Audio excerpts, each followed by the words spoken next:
यह भी एक स्थिति उनके सामने आई। उन्होंने किसी समय दिल्ली के अंदर शासन किया था, देश को अपनी क्रूरता से एक भय के माहौल में बदलने का कार्य किया। लेकिन एक समय ऐसा भी आया जब उन्होंने भारत की संस्कृति पर हमला किया। परिणाम हम सबके सामने है।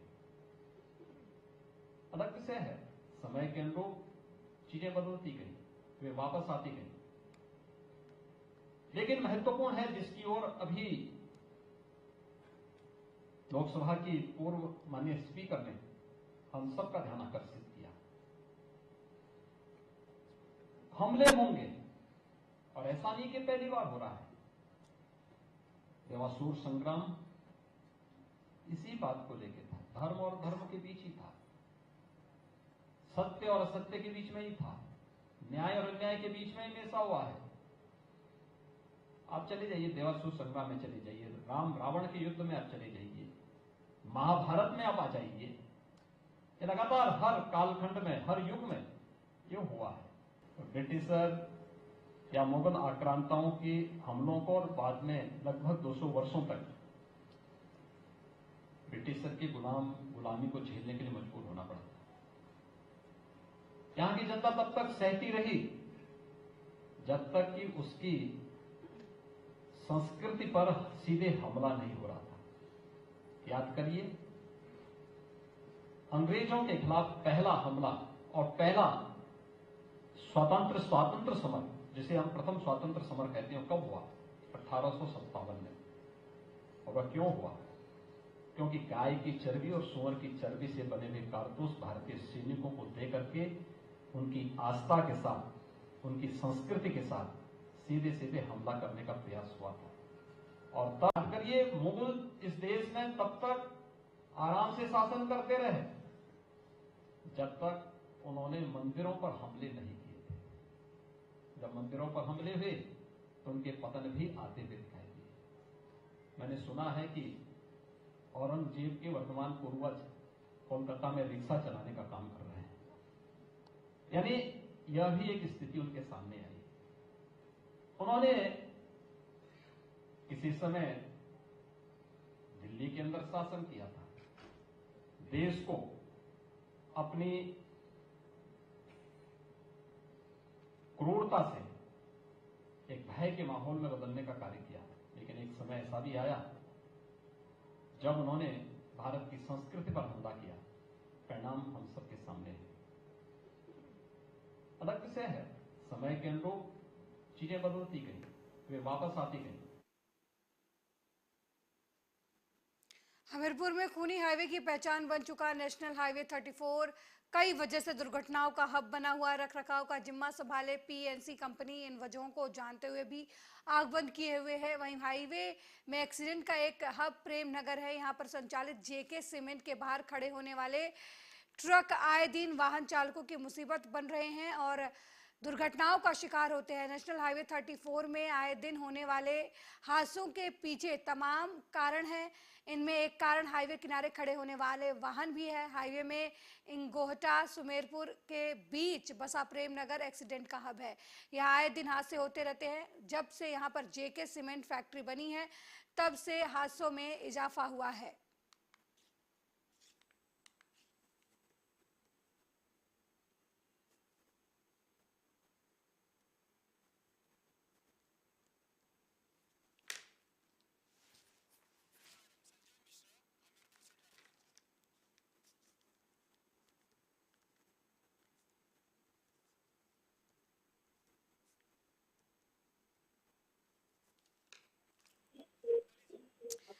और इस खबर पर बातचीत के लिए हमारे साथ traffic incharge Sanjay Mishra phone line पर जुड़ गए हैं। सर, आपका बहुत बहुत स्वागत है आर्या न्यूज में।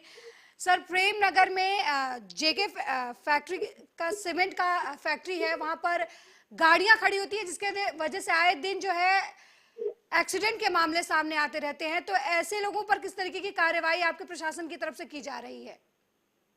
नहीं, जब खड़े होते हैं तब तो उनको हटवा दिया जाता है और चालान की कार्रवाई की जाती है। सर, कई सारी मौतें हो रही हैं ऐसी वजहों से, तो क्या जो फैक्ट्री है, सीमेंट फैक्ट्री, उन लोगों को पार्किंग के लिए कोई निर्देश नहीं दिए गए हैं ट्रैफिक प्रशासन की तरफ से? नहीं, पार्किंग की व्यवस्था है उनके पास, बाकी उनकी गाड़ियां अंदर को खड़ी होती हैं। जी, एक मामला सामने आया था, कंपनी के ही 2 ट्रक जो है वो आपस में भिड़ गए थे। तो क्या जब भी ऐसे सड़क किनारे वाहन खड़े होते हैं, खासकर कंपनियों से जुड़े हुए मामले देखने को मिलते हैं और ये आए दिन वारदातें निकलती हैं, देखने को मिलती हैं, तो क्या कंपनी के खिलाफ किसी तरीके की कार्रवाई नहीं की जा सकती? कंपनी की जो भी गाड़ियां हैं उनकी, वो सब अंदर खड़ी होते हैं मैम। हमारे पास कुछ तस्वीरें भी हैं जो जिसमें दिख रहा है कि ट्रक जो हैं वो सड़क किनारे खड़े हैं। ऐसे ट्रकों पर किस तरीके की कार्रवाई की जाएगी? जो भी वैसे आ गए होंगे वो खड़े हो गए होंगे, बाकी उनकी जो जेके सीमेंट वालों की है वो गाड़ियां अंदर ही खड़ी होती हैं, बाहर उनकी गाड़ियां नहीं खड़ी होती हैं मैडम। सर, लेकिन तस्वीरें तो कुछ और ही बयां करते हुए नजर आ रही हैं। नहीं, वो खड़ी होती हैं तो अंदर हो जाती है, जो और 1-2 गाड़ियां आती हैं उनके खिलाफ चालान की कार्रवाई की जाती है। सर, हमारे पास कुछ विजुअल आए हैं, फैक्ट्री के सामने से ही सड़क किनारे गिनती भी नहीं की जा सकती, इतनी गाड़ियां बाहर खड़ी हैं और लोगों को आने जाने में भी परेशानी हो रही है। ऐसे मामले रोज आ रहे हैं लोगों का, तो क्यों ट्रैफिक प्रशासन की तरफ से ऐसी कार्रवाई नहीं की जाती? जब रोज की ये घटनाएं हैं, फिर कहां चूक रह जा रही है आपके डिपार्टमेंट की तरफ से? कोई भी ट्रैफिक पुलिस का व्यक्ति नजर नहीं आ रहा है वहां पे, जबकि वो एक्सीडेंटल जोन घोषित किया जा चुका है। क्या इस दिन का इंतजार किया जाता है प्रशासन की तरफ से कि कोई हादसा हो उसके बाद कोई एक्शन लिया जाए प्रशासन की तरफ से? नहीं, जब खड़े होते हैं तब चालान की कार्रवाई की जाती है, क्योंकि मेन हाईवे है, मेन हाईवे पर उनकी ज्यादा गाड़ियां नहीं खड़ी होती हैं। खड़ी भी होती है तो जो उनके बाउंड्री वाल के पास जो उनकी जगह है जेके सीमेंट की, वहां पे खड़ी होती है, रोड पे नहीं खड़ी होती है मैम। सर, और अगर खड़ी होती है तो किस तरीके की कार्रवाई आपकी प्रशासन की तरफ से की जाएगी? नो पार्किंग में उनका चालान किया जाता। आज भी मैंने चालान की कार्रवाइयां की हैं, जो खड़ी हुई थी, जो 2-4 गाड़ियां खड़ी हुई थी उनकी चालान की कार्रवाई की गई थी। जी, संजय मिश्रा जी, यही उम्मीद है कि लोगों के सुरक्षा को ध्यान में रखते हुए आपके डिपार्टमेंट की तरफ से जिस तरीके की चालान कार्रवाई की जा रही है, आगे भी अगर ऐसे कोई ट्रक ड्राइवर या कोई भी वाहन के लोग खड़ा करते हुए नजर आते हैं तो उनके खिलाफ चालानी कार्रवाई की जाएगी। बहुत बहुत धन्यवाद आर्या न्यूज से बात करने के लिए। तो ये तस्वीरें हम आपको दिखा रहे हैं हमीरपुर से, जहां पर सड़क किनारे ट्रक खड़े हैं, आए दिन एक्सीडेंट होते रहते हैं। हालांकि ट्रैफिक इंचार्ज ने यह भरोसा दिया है कि उनकी तरफ से लगातार जो है वो कार्रवाई की जा रही है हमीरपुर में।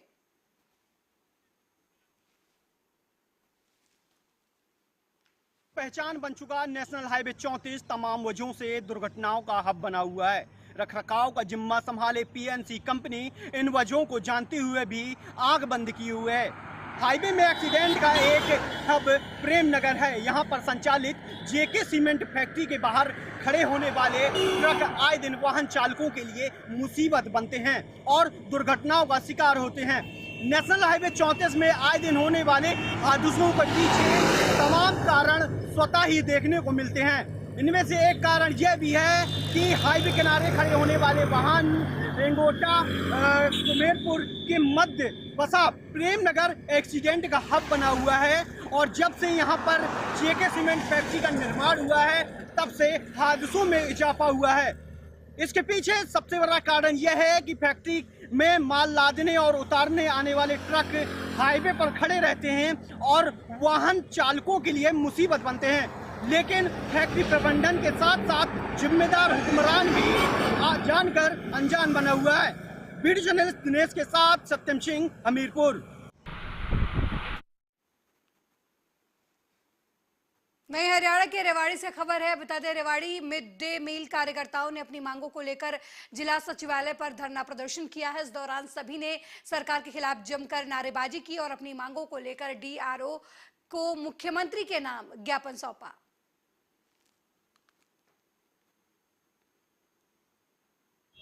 प्रदर्शन करने आए कि जो हमारे ये मिड डे मील कार्यकर्ता हैं, गरीब परिवारों से है और सरकार हमारा शोषण कर रही है। हमें पूरा नहीं तो हमें पूरा वेतन दे रही और हमें हमारी 12 महीने में 10 महीने की हमारी तनख्वाह मिलती है, 2 महीने की हमारी तनख्वाह काट ली जाती है। जब हमारा इतने से उसमें थोड़े से हमें पैसे देती है, जबकि सरकार ने हमारा न्यूनतम वेतन 26,000 कर रखा, तो हमारा इतना तो हमें बनता है जो हमारी सरकार जो हमारे पर लागू करती है।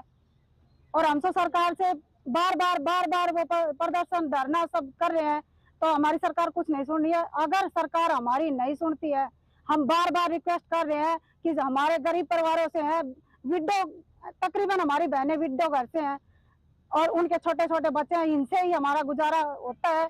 और कर रहे हैं जी ना तुम्हारी तनख्वाह बदल रही, अरे और हमारी वाहन हटाई जाए, 65 साल के बिना हमारी वाहन नहीं कोई हटाई जाएगी, सुनिए। और जी मतलब मास्टर अपना काम नहीं करवाओगे और रसोई चलेगा, मास्टर अपने बर्तन भी धुआते हैं और कहते हैं चाय बनाओ, घास खोदो, ये काम नाराज नहीं होएगा जी। बस खाली हम रसोई तक रखना सुनना, और हमारी वाहन एक भी नहीं हटाई जाएगी 65 साल के बिना। देखो ये बहुत पेंशन लागू करी जाए हमारी, अब जी नहीं मानेगी सरकार तो जी हम थोड़ी करना जाएंगे। देखो भारत के राष्ट्रीय सुरक्षा सम्मेलन में रक्षा मंत्री राजनाथ सिंह ने भारतीय सुरक्षा व्यवस्था पर अपनी बात रखी। इस दौरान रक्षा मंत्री ने कहा कि प्रधानमंत्री नरेंद्र मोदी के नेतृत्व में हमारी सरकार ने आतंकवाद के खिलाफ प्रभावी कार्रवाई शुरू की और पहली बार ही देश ही नहीं दुनिया ने जाना कि आतंकवाद के खिलाफ जीरो टॉलरेंस का मतलब क्या होता है।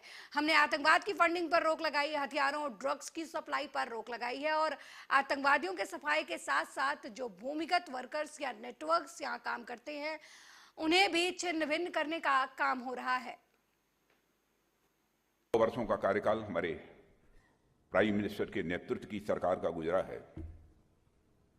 यदि मैं कहूं कि 9 वर्षों के अंदर हमारी गवर्नमेंट ने बहुत ही क्रांतिकारी और युगांतकारी सुधारों की नींव रखी है, तो यह कहना भी एग्जैगरेशन नहीं होगा।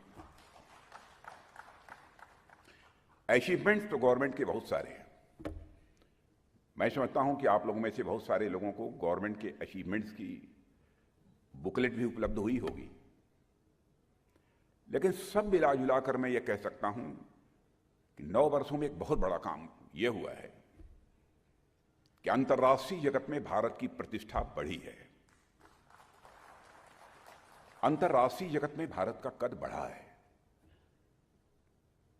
पहले अंतर्राष्ट्रीय मंचों पर भारत यदि कुछ बोलता था तो भारत की बातों को जितनी गंभीरतापूर्वक लिया जाना चाहिए वह नहीं लिया जाता था, लेकिन आज अंतर्राष्ट्रीय मंचों पर भारत कुछ बोलता है तो सारी दुनिया कान खोलकर सुनती है कि भारत बोल क्या रहा है। यह हैसियत सारी दुनिया में भारत की बनी है।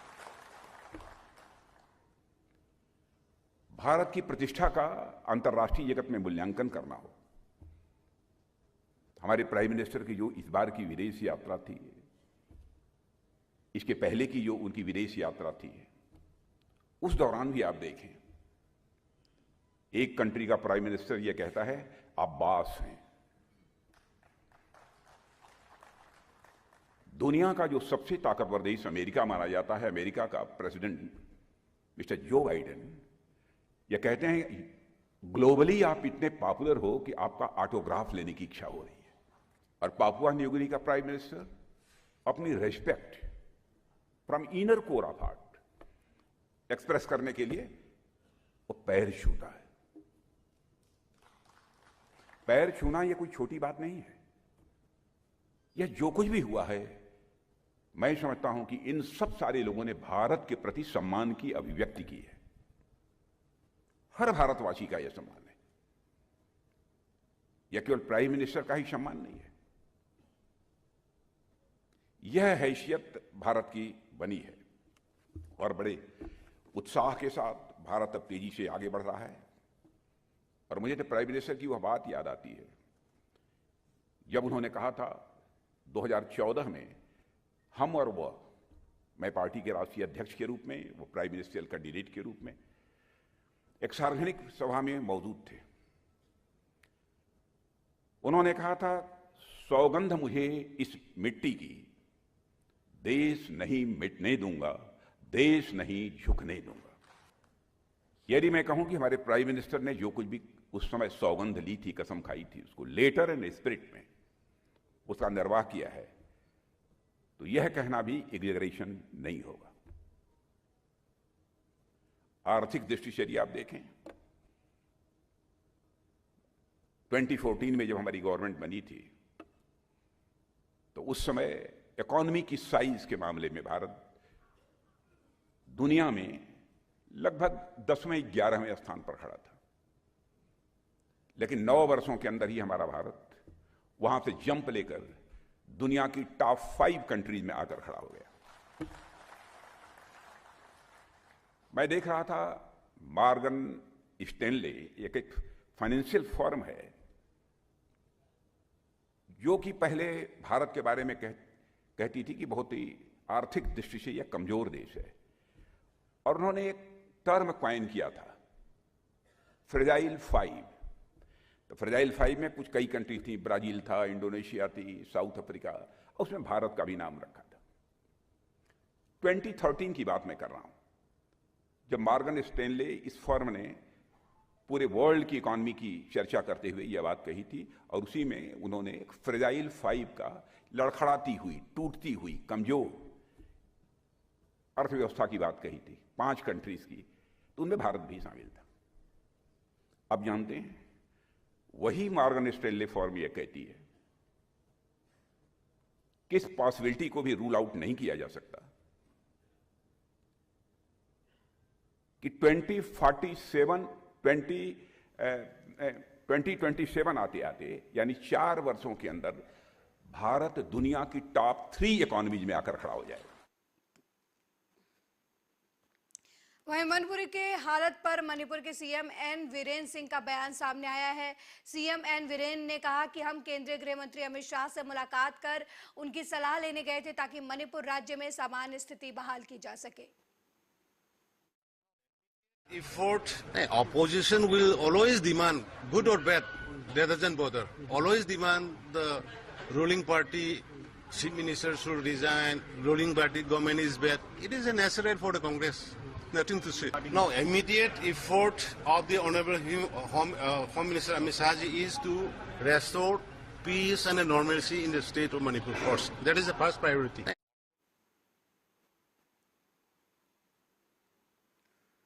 वहीं दिल्ली विद्युत नियामक आयोग की ओर से बिजली की दरों में बढ़ोतरी के बाद लोगों में ये कंफ्यूजन पैदा हो गई थी कि किसका बिल बढ़ेगा और किसका नहीं। इसको लेकर पावर मिनिस्टर आतिशी ने बयान भी जारी किया है।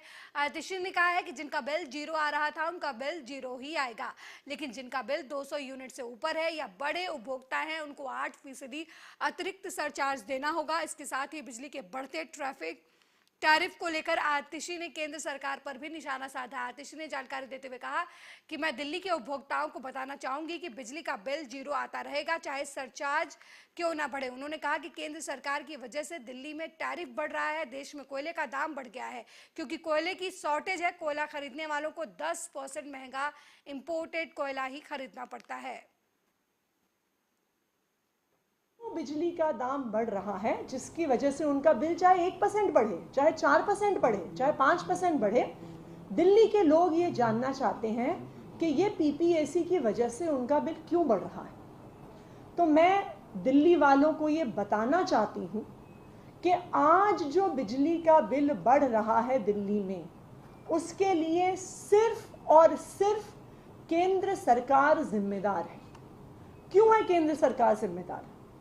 क्योंकि दिल्ली की तीनों बिजली कंपनियां जो बिजली खरीदती हैं वो 2 सोर्सेज से खरीदती हैं।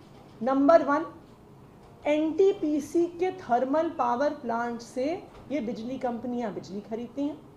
नंबर 2, दिल्ली के गैस पावर्ड इलेक्ट्रिसिटी प्लांट से ये बिजली खरीदती हैं, जिन गैस प्लांट्स को भी गैस की सप्लाई केंद्र सरकार से आती है। तो अगर आप देखने जाएंगे तो जो 5 पावर प्लांट्स हैं जो दिल्ली को पावर सप्लाई करते हैं, अरावली, एमपीएल, दादरी 2, एमटीपीएस 7 और बवाना, इसमें से 4 पावर प्लांट्स एनटीपीसी के हैं। और इन चारों पावर प्लांट्स में जो डीईआरसी द्वारा अप्रूव्ड टैरिफ है उससे 15% से लेकर 50% ज्यादा महंगे दामों पर केंद्र सरकार की एनटीपीसी द्वारा दिल्ली की बिजली कंपनियों को बिजली बेची जा रही है। वहीं प्रधानमंत्री नरेंद्र मोदी अमेरिका और मिस्र के दौरे से लौट चुके हैं, जिसके बाद उन्होंने तमाम बैठकों में हिस्सा लिया। पीएम मोदी को रिसीव करने बीजेपी राष्ट्रीय अध्यक्ष जेपी नड्डा सहित कई बीजेपी नेता एयरपोर्ट पहुंचे थे। इसके बाद अब बीजेपी की तरफ से इसे लेकर प्रेस कॉन्फ्रेंस की गई, जिसमें प्रधानमंत्री के इस दौरे को काफी अहम बताया गया। केंद्रीय मंत्री अश्विनी वैष्णव ने कहा कि जब हम लोग अमेरिका में पीएम मोदी का इस तरीके से अभिनंदन देखते हैं तो हर भारतीय का सीना गर्व से चौड़ा हो जाता है।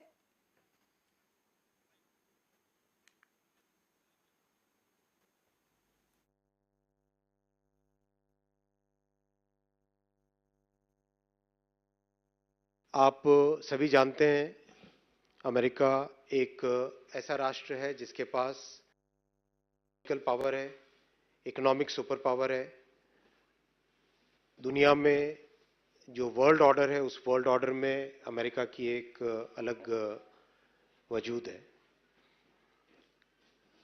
ऐसे देश ने आज भारत को एक बराबर के पार्टनर ऑफ इक्वल पार्टनर वाली जो भावना के साथ एक्सेप्ट किया है, एक उस तरह से समझौते किए हैं जिसमें भारत और अमेरिका दोनों मिलके काम करें।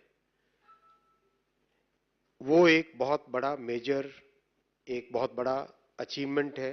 पिछले 9 वर्षों में जिस तरह से मोदी जी ने देश की अर्थव्यवस्था को 10वें नंबर से 5वें नंबर पे लेके आए, जिस तरह से टेक्नोलॉजी में आत्मनिर्भर होने के लिए बहुत सारे इनिशिएटिव्स लिए, जिस तरह से हाईटेक प्रोडक्ट्स की मैन्युफैक्चरिंग का हिंदुस्तान हब बनने लगा, और जो स्टेप्स भविष्य में जिस तरह से आज जिसकी फाउंडेशन ले हो रही है, उन सब चीजों को देखते हुए और एक इंडिपेंडेंट फॉरेन पॉलिसी, एक जो independent foreign policy Modi ji ने पिछले 9 वर्षों में रखी, जिसमें राष्ट्र हित को सबसे ज्यादा इंपॉर्टेंस रखी। देश का हित किस चीज में, उसके हिसाब से सारे फैसले हो। प्रधानमंत्री जी को जिस तरह से रिसीव किया गया, जिस तरह से उनके कार्यक्रम हुए और जो समझौते हुए, वो इन सब बातों को आप समेटें अगर 9 वर्षों का कार्यकाल, इंडिपेंडेंट फॉरेन पॉलिसी, आत्मनिर्भर भारत में नई टेक्नोलॉजीज को डेवलप करने का जो कॉन्फिडेंस है, जो एक लेवल है कि हम कर सकते हैं, नई से नई, डिफिकल्ट से डिफिकल्ट चीज को हम डेवलप कर सकते हैं, इन सब का निचोड़ है, इस विजिट का सारांश है। हर भारतीय का सीना गर्व से चौड़ा हो जाता है जब हम देखते हैं कि व्हाइट हाउस के लॉन्स सभी भारतीयों के लिए खोले गए, जब हम देखते हैं कि प्रधानमंत्री जी के यूएस कांग्रेस के जॉइंट सेशन में एक जेन्युइन स्टैंडिंग ओवेशन बार बार होता है। स्पीकर तक खड़े होके स्टैंडिंग ओवेशन में भाग लेते हैं अमेरिका के। ये जो सम्मान है, ये सम्मान देश के 140 करोड़ देशवासियों का सम्मान है। जिस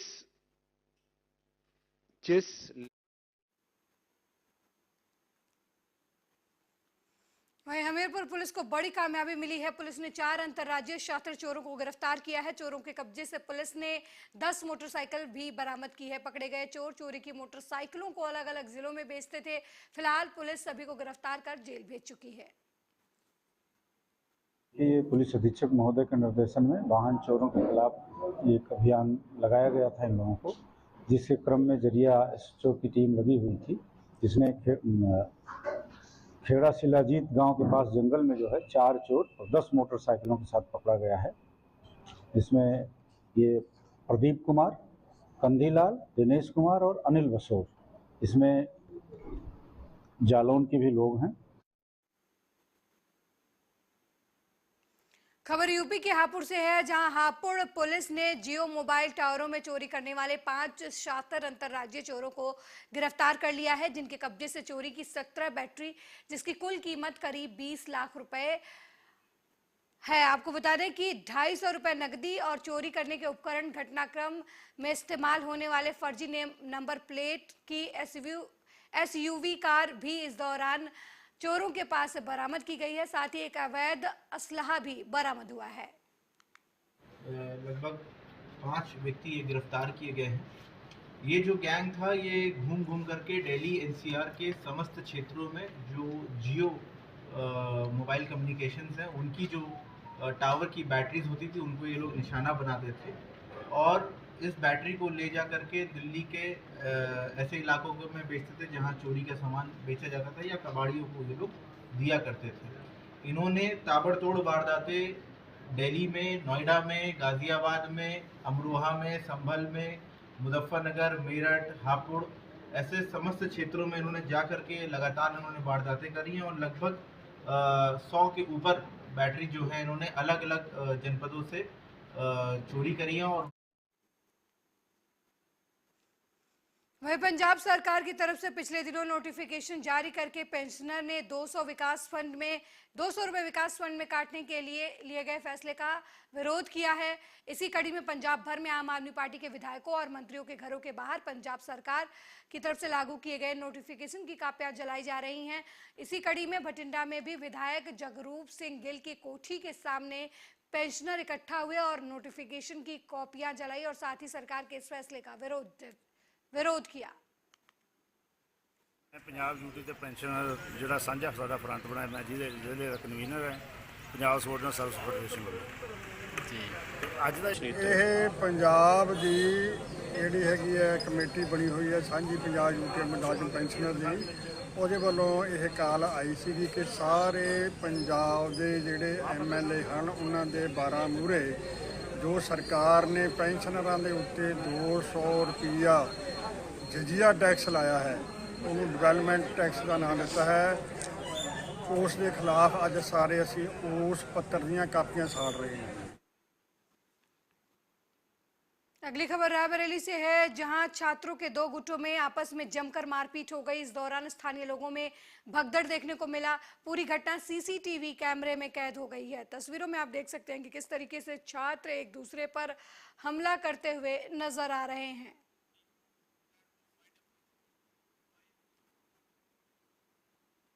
मेरे साथ इस बुलेटिन में फिलहाल इतना ही। देश दुनिया की तमाम खबरों को देखने के लिए देखते रहिए आर्या न्यूज। नमस्कार।